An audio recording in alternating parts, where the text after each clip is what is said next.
Convivendo com o ciúme, minha história como filho adotivo da tribo indígena.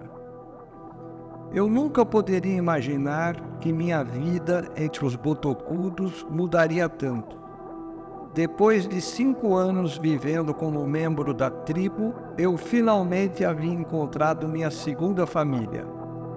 Eu havia me tornado muito próximo de minha segunda mãe, uma indígena que havia se apegado a mim desde o momento em que fui capturado. Ela cuidava de mim como se eu fosse seu próprio filho, e eu adorava a atenção e o amor que ela me dava. Ela me apresentava para toda a tribo como se eu fosse um troféu, um presente dos deuses. No entanto, tudo mudou quando o cacique da tribo, o marido dela, começou a ficar com ciúmes da relação dela comigo. Foi ele quem me capturou e levou para a tribo, mas parecia que agora ele se sentia ameaçado pela dedicação excessiva dela em cuidar de mim. Ele havia me dado a sua esposa como um presente, mas agora parecia arrependido. Eu era uma criança branca, diferente das outras crianças. Naquela ocasião, percebi que ele estava se sentindo culpado por sua ação, talvez pensando nas consequências de sua escolha. Era evidente que ele estava lutando com suas emoções e questionando se havia tomado a decisão certa. Eu podia sentir a tensão e a incerteza em sua expressão e em sua postura. Era uma situação delicada e eu sabia que precisaria lidar com ela com cuidado. Ele discutia com ela constantemente, acusando-a de não dar atenção suficiente aos outros filhos dele e a ele próprio. Acredito que tenha se arrependido de ter me dado como presente. Eu não sabia ao certo o que fazer, já que eu era apenas uma criança de 10 anos.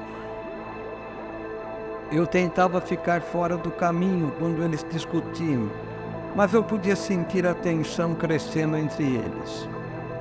Eu não queria causar problemas para minha segunda mãe, mas eu também não queria perdê-la.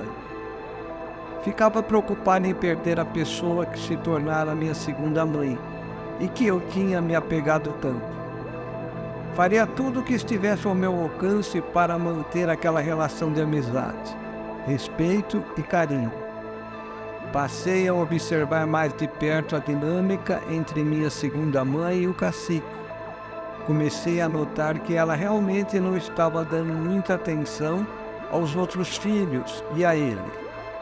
E eu senti que isso estava causando problemas para o cacique.